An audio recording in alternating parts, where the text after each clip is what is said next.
Joseph Cantor, and today we're talking about traumatic brain injury, and I'm joined by an expert on the topic, Anne McDonnell. Anne is the Executive Director of the Brain Injury Association of Virginia. And Anne, thank you for coming on the show. I'm excited to be here and get a chance to talk to you, Joseph. Thanks. Tell us a little bit about your background. I began my career in occupational therapy at Sheltering Arms Hospital, and we decided very early on in my employment there to open a brain injury unit. So I was the first OT there. I practiced at Sheltering Arms for about 15 years, and I worked with patients from those who were still in a coma to just waking up from coma to folks that were in the community and trying to, regain their lives back after a pretty serious brain injury. So I had 15 years of clinical experience before I moved to the Brain Injury Association of Virginia. And in part, that was because I felt like I wanted to advocate for people with brain injury across the state rather than just across the hospital. And so I've been at the Brain Injury Association of Virginia nearly 20 years now and have seen a lot of change in the field in that time. Tell us a little bit about the Brain Injury Association of Virginia. What is the mission? The mission is to advance education, outreach, support, research, public awareness, and advocacy to improve the quality of life for anybody in Virginia that's been impacted by brain injury. That includes the individual who's had the injury, their family caregivers, and the professionals that care for and about them. Let's just talk about the basics of brain injury. What is a brain injury? A brain injury takes one of two forms. You can have a traumatic brain injury, and I think that's the one that most people tend to think about. That really involves a blow to the head or a fall where your head hits something. It can involve something like strangulation that happens sometimes in domestic violence attacks. In those instances, the brain starts sloshing around inside the skull, and it gets bruised and damaged, and the neural pathways or the highways of information in the brain get damaged, sort of like a pothole. And so individuals may have trouble finding the right word or processing information in a timely way. Sometimes they have memory problems, but it essentially sort of disrupts the normal function of the brain in some way. An acquired brain injury or a non-traumatic brain injury usually involves some sort of an internal process like a stroke or a brain tumor or an aneurysm or things like that. Sometimes it can be a brain infection.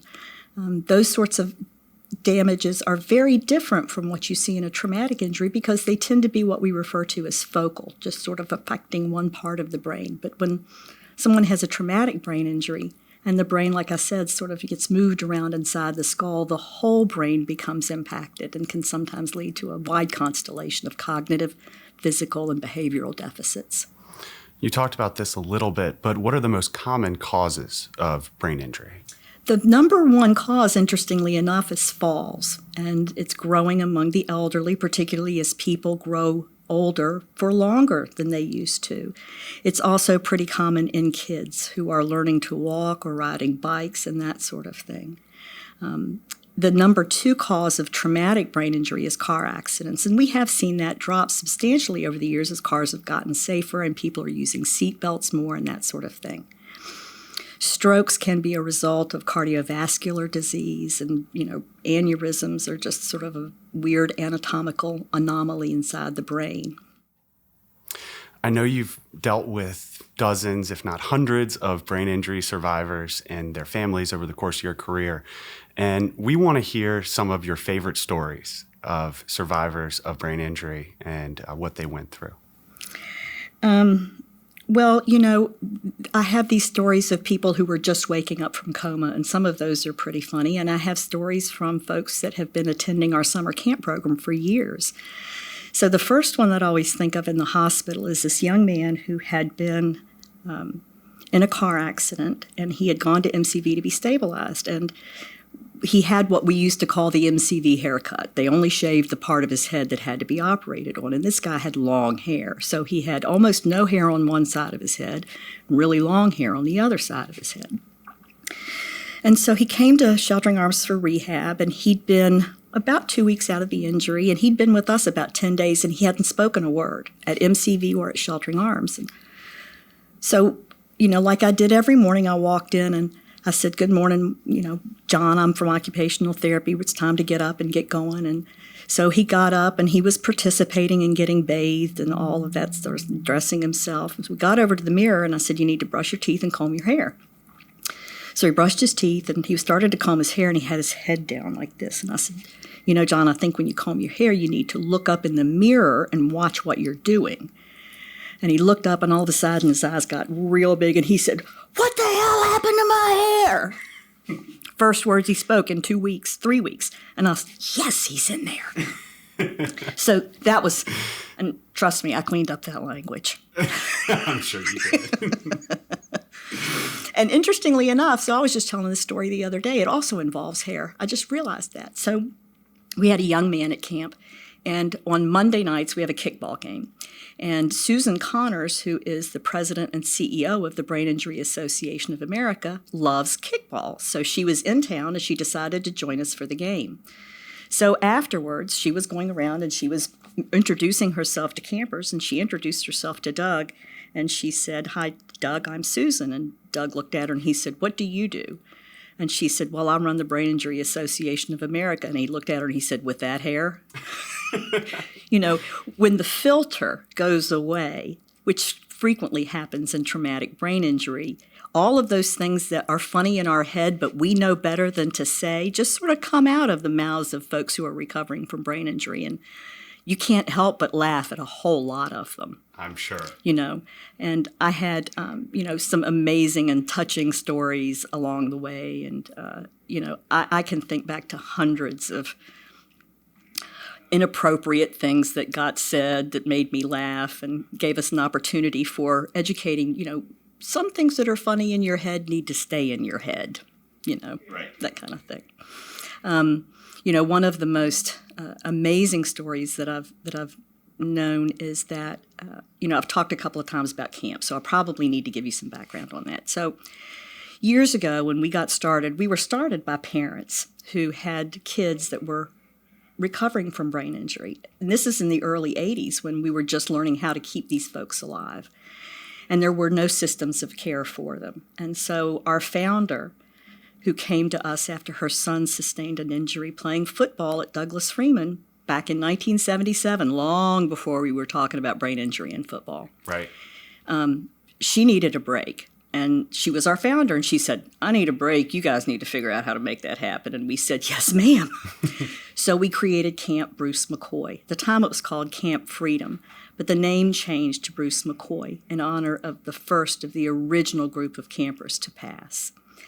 And now it has evolved into a 2-week program where we bring about 45 survivors of brain injury to a place in Chesapeake, and it's a traditional camp experience, for them. And they have a week-long vacation, and they go canoeing and horseback riding, and we have a dance, and they sing karaoke and all kinds of things. But their families get a week-long break, which is really, really amazing. And so, we've had lots of amazing things happen at camp because people begin to believe in themselves again. If they've been living at home and have been sheltered because somebody is afraid they're going to get hurt, they come to camp and we let them do what they want to do, including a high ropes course. Now, we're very careful and we watch them very closely and we have a gazillion safety measures in place, but we let them try. And so this young woman who came one year to camp, she came for the first week and she tried to get up the tree to do the ropes course, and she just couldn't. And she was sort of devastated by that.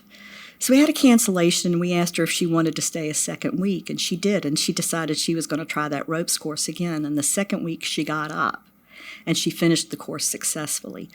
And because of the confidence that inspired, within the next year she got her driver's license back, she got her job back, and she moved out into her own apartment, just from a 1-week experience at camp. Wow. 2-week, actually, where she was able to do something that nobody ever thought she'd be able to do. So, who doesn't want to be a piece of that? No kidding. Yeah. Where is the camp? Where does the camp take place? Well, normally it takes place down in Chesapeake, a place called the Triple R Ranch. When we showed up 25 years ago and said, we want to put people with brain injuries on horses and put them on canoes and we want to use your high ropes course, they were not at all sure about that. But we said, trust us, we know how to do this. And so they've been really accommodating and grown to love our campers as well. And it's a terrific location because we can do just any number of programming options right there without ever having to leave. And as they've grown more comfortable with our folks, they've expanded their programming option. We told them the first year, we just need a little ramp so that we can get the wheelchairs up and get these people on horses. And they said, well, this we've got to see. So they built us a little ramp. The next year when we came back, the ramp was a little fancier, and the third year it was a lot fancier. And since then, they've built an indoor riding rink and have their staff certified to do therapeutic riding, and all because they got used to living and working with people with disabilities because we showed up at their place to hold camp. That's amazing. Yeah. That is awesome. Yeah, we show up on Saturday. Camp actually starts on Sunday when the campers arrive, but on Saturday they start coming around and they say, is Greg going to be here? Is Sean going to be there? Because they've gotten to know some of these folks and are looking forward to having them there. And who are the counselors? Is it, besides the staff people down there, is it BIAV employees, or do you bring in outside people? Well, generally we bring in outside people. What we do is we recruit among college kids who are looking to go into jobs, for example, in physical therapy or in occupational therapy, or are looking to get into medical school, because this is a great opportunity for them to gain some hands-on experience. And then we train them and we provide a lot of supervision. We have some folks that started as counselors and attendants and who now actually run the program for us. So while they're not BIAV employees, we pay them for 2 weeks of their work to actually be on site and run the program and supervise the activities and the staff and the campers and take them to the hospital if they need to go, or make sure that somebody who's on a vegetarian diet doesn't get fed something they don't want, that sort of thing. Very cool. Yeah. All right, let's take a short break, and we'll be right back with Anne McDonnell.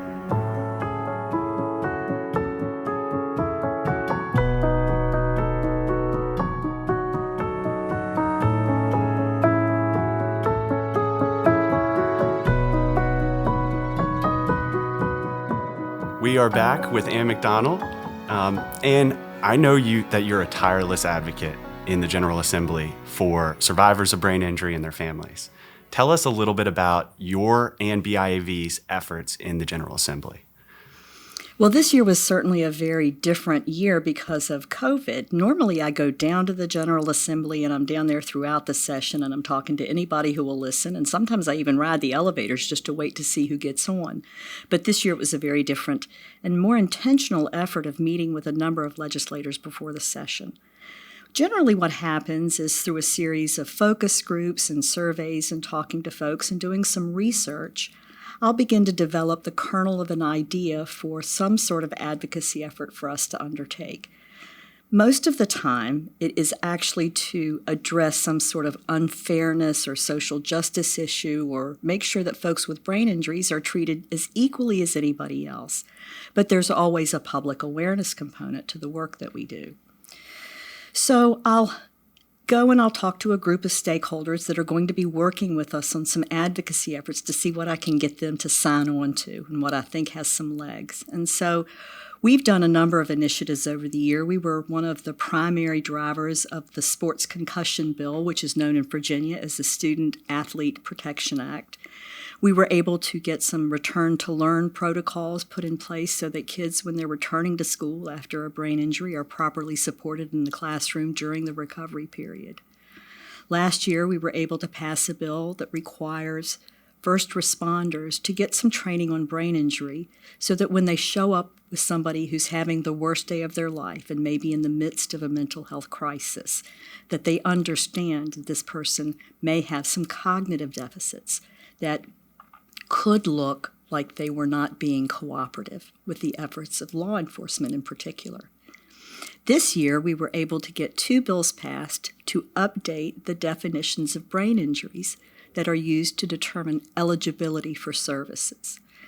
We also were successful in getting $1.2 million in new state funding so that the programs that are funded by the state to provide case management services, clubhouse and day program services, and resource coordination services could actually give their staff a raise, absorb some of the increased costs that we've all seen as a result of doing business in a pandemic, and just improve the stability of these state-funded programs that are serving 4,000 individuals with brain injuries across the state of Virginia.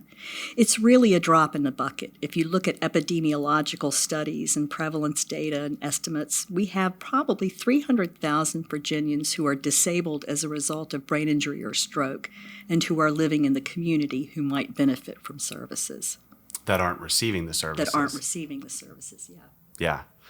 I understand that BIAV has a new initiative involving domestic violence.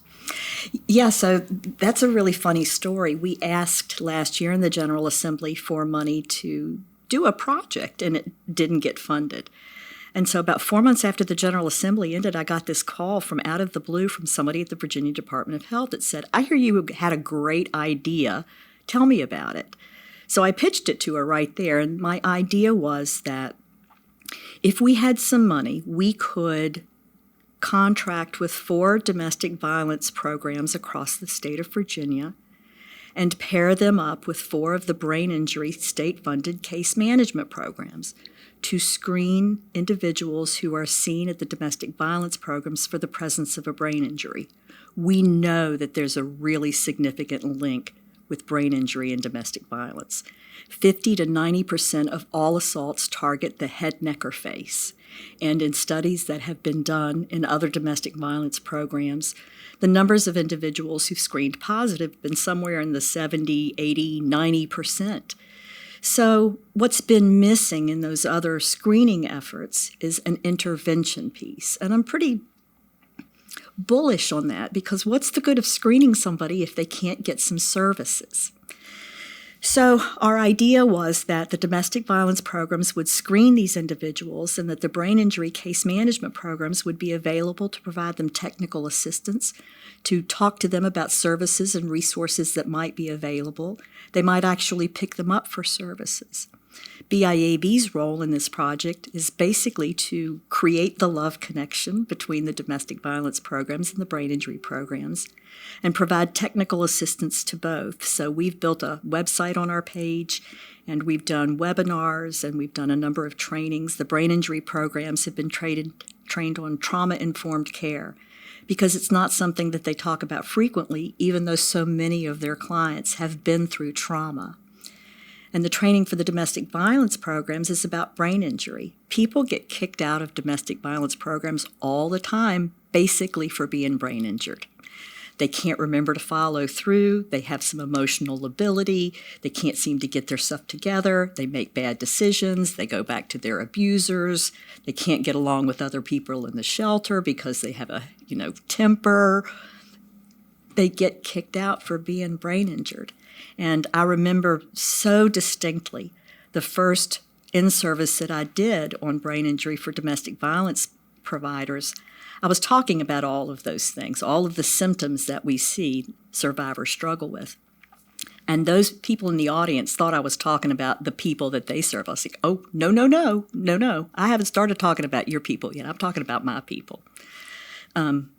I know that when I was working at Sheltering Arms, I had a number of clients who were there because of domestic violence assaults. So this has been an issue and a passion of mine since, the late 80s.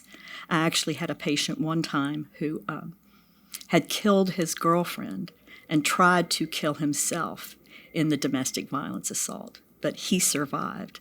So, when you're in healthcare, you treat the patient in front of you. You can't make a moral judgment about it. So even though I knew what had happened, he was still the patient that I had to serve. And I did that with integrity, and I'm proud of it to this day. But I know that, that's a tough thing sometimes.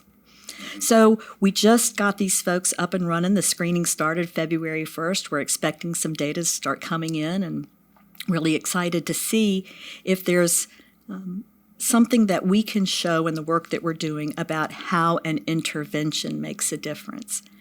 And the other thing that excites me about this project is if we can make this model work, I'd love to see it expand to other audiences. We know that there is a significant link between brain injury and homelessness. Study after study after study says, got a brain injury, then became homeless. Got a brain injury, then became homeless. They lose their jobs. They can't get along with their neighbors. They don't pay their bills on time. They just have a number of problems managing their life in a safe and stable way. So think about if we could raise the awareness of folks that are working to get individuals who are homeless in safe, stable housing, how we might be effective in keeping them there if their interventions were done within the context of brain injury. So I've got big dreams. I know you do. That's the thing about brain injury, though, is we need awareness because people don't realize that someone is brain injured just by looking at them. Right. Because they can't see it. There's no big gaping wound to the head. Right. And, so many people think brain injury is just this event, but it's not. It is something that lives with that person for the rest of their lives.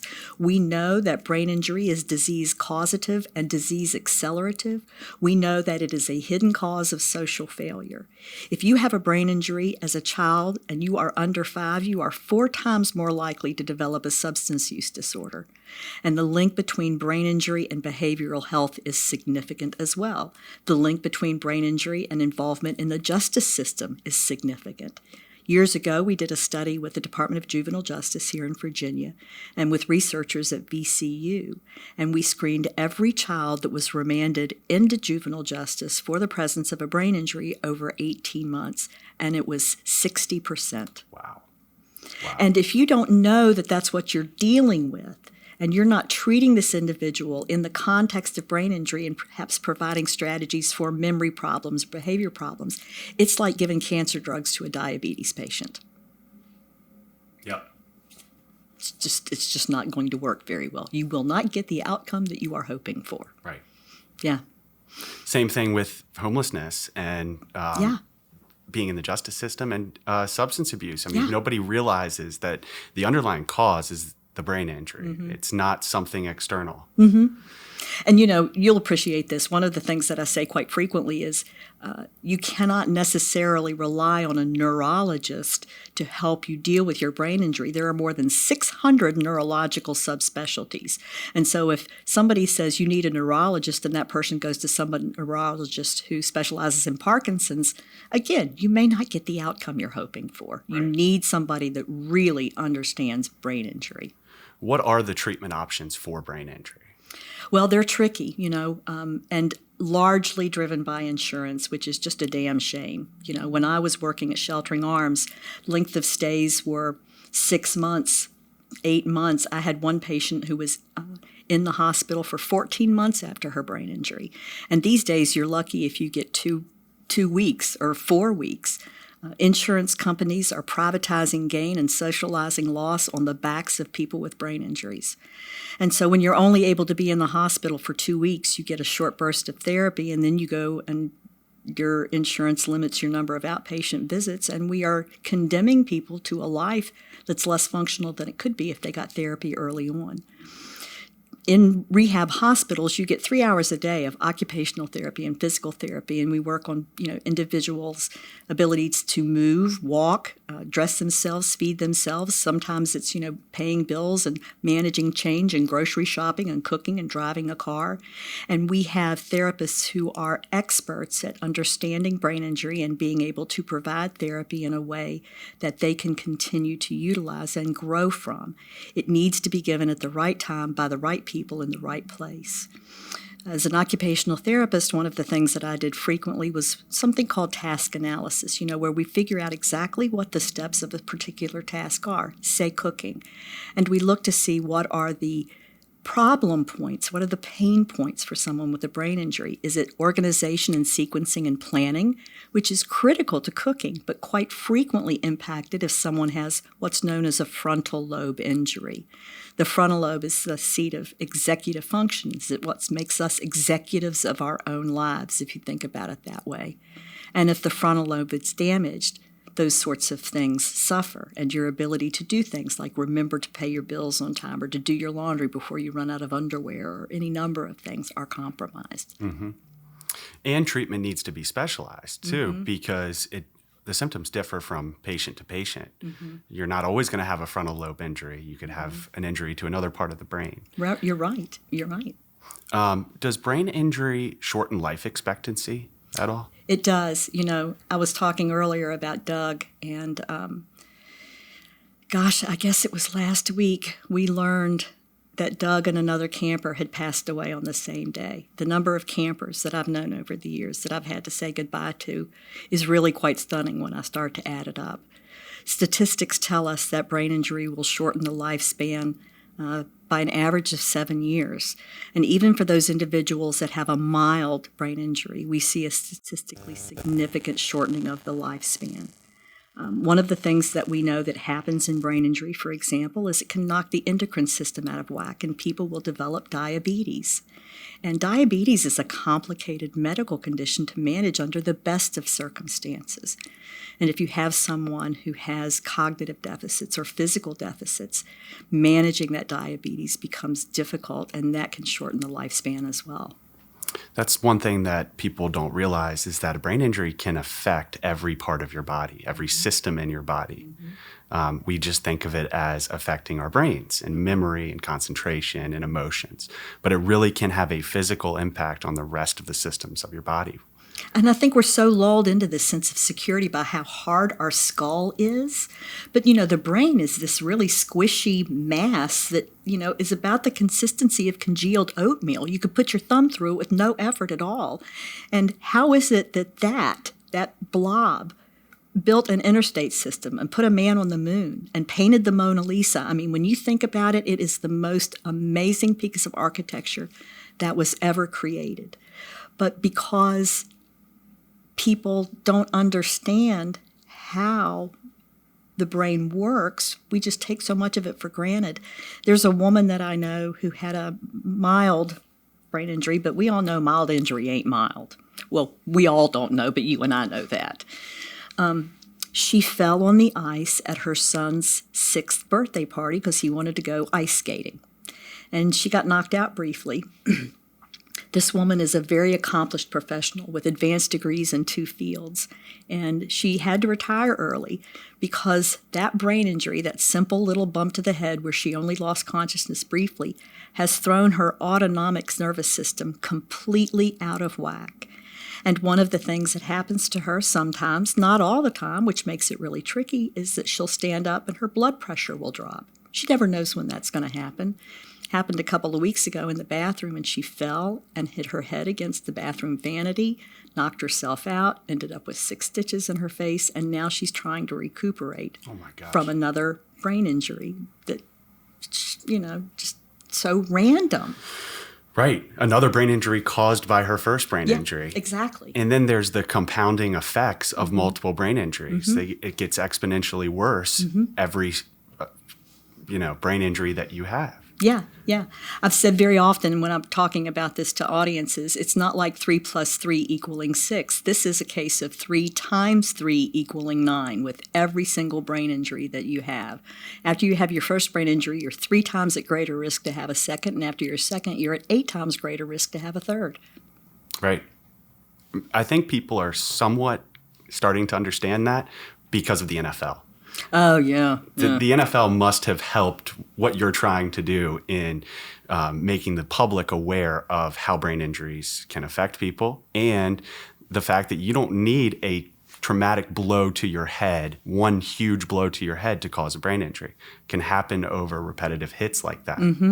There was a tweet that I saw the other day from Chris Nowinski, who's been just a real leader in the field of calling attention to brain injury in football. And it was a study that looked at the number of hits that could cause a brain injury in kids that were playing flag football versus kids that were playing, full-on football. And it was significant. But I remember early on, Kevin Guskowitz, who was named a MacArthur Genius and is now the chancellor at UNC, he started his career as an athletic trainer at UNC. And he said one time that if you had a 4-year career playing football in high school, and then you played 4 years in college, and then you had a 4-year career in the pros, it was like driving your car into a brick wall at 25 miles an hour, something like 10,000 times. Yeah, yeah.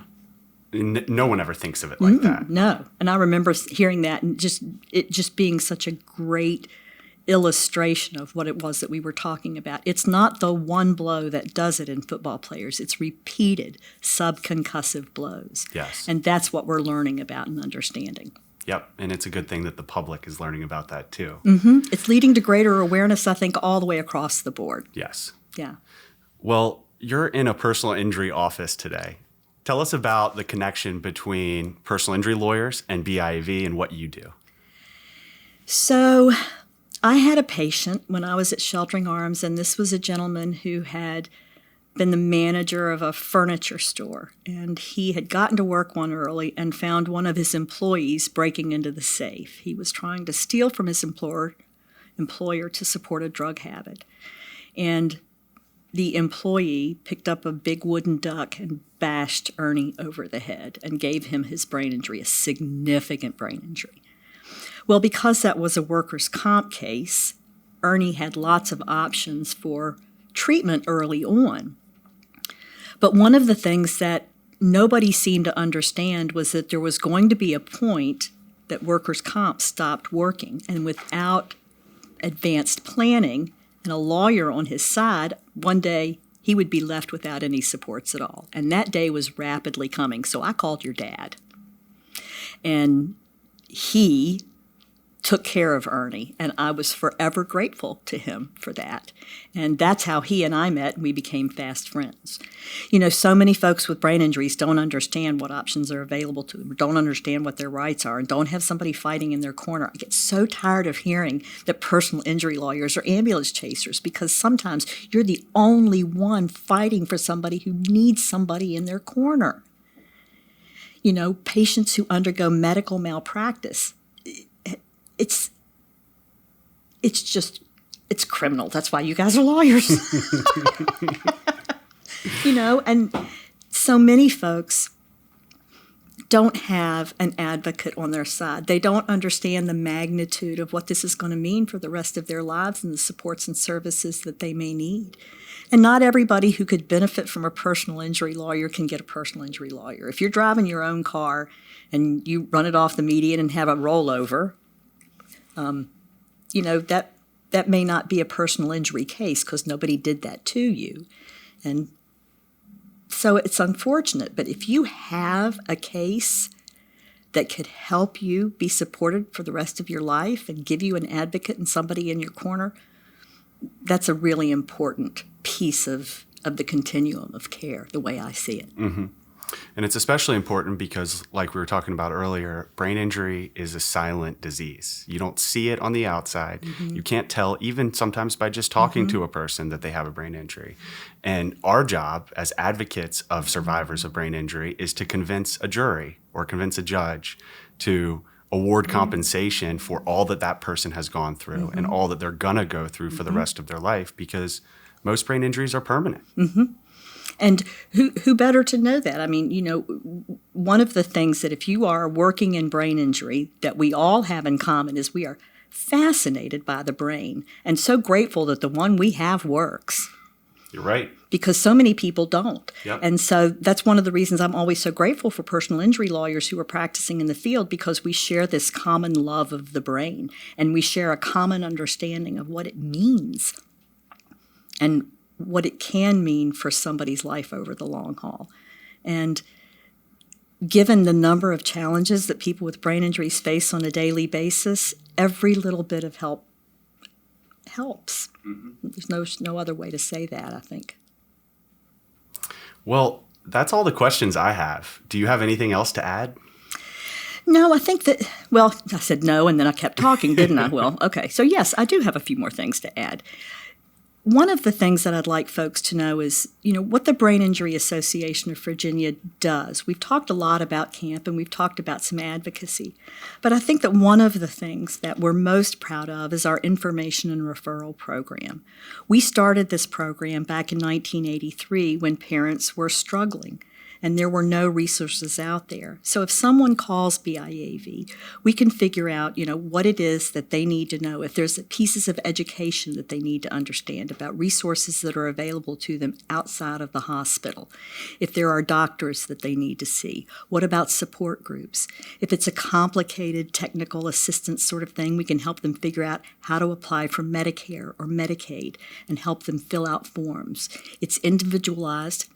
It's no fee, and it's led by experts. Our information and referral specialist was a discharge planner at a hospital working with individuals with brain injuries for, 15 years. So she understands how to support these people even years after their injury.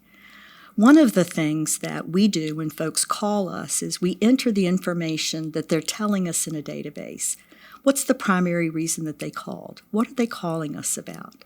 And then we provide what's known as a needs and resources assessment to the lead agency in Virginia so that they can better plan their programs and resources for folks with brain injuries.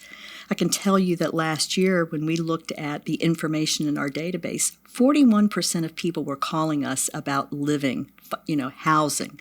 What's going to happen as aging caregivers die? Where are these folks who need supervision going to go? This is a planning issue that we've got to start addressing now. So that's one of the programs that we operate. We also do a lot of outreach. One of the things that happens in Virginia is if you are injured and admitted into a hospital with a diagnosis related to brain injury, you are reported to something known as the Virginia Statewide Trauma Registry. And we get the names of individuals who are reported to that registry.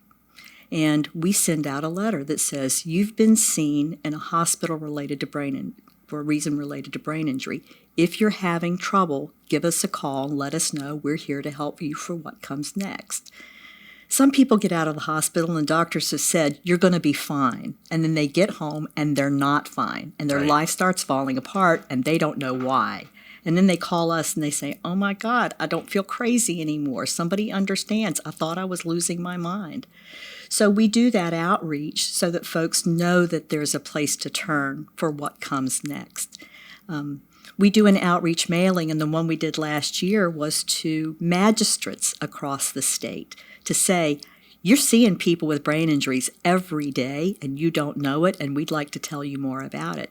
Well, they called us back and said, tell us more about it. And so we did. And a couple of weeks ago, they asked us to do a Q&A, and Scott Bucci, who is a lawyer here at the firm, joined me on that call. So we talked to 400 magistrates about brain injury, and we told them that estimates would suggest that 1 in every 10 people that they see has had a brain injury, which is going to impact, their ability to respond, their ability to follow through, their ability to check in when they need to, and those sorts of things. So between the outreach that we do and the information and resources that we provide, we're trying to help people who have no other place to turn, to see if there's another place that they can turn to. Well, you're doing amazing work. Thank you. And we really appreciate it from our side of things. It's a real privilege to watch a brain come back online and to be able to serve these folks that need somebody in their corner. And BIAV is a nonprofit. Mm-hmm. So do you run strictly off donations?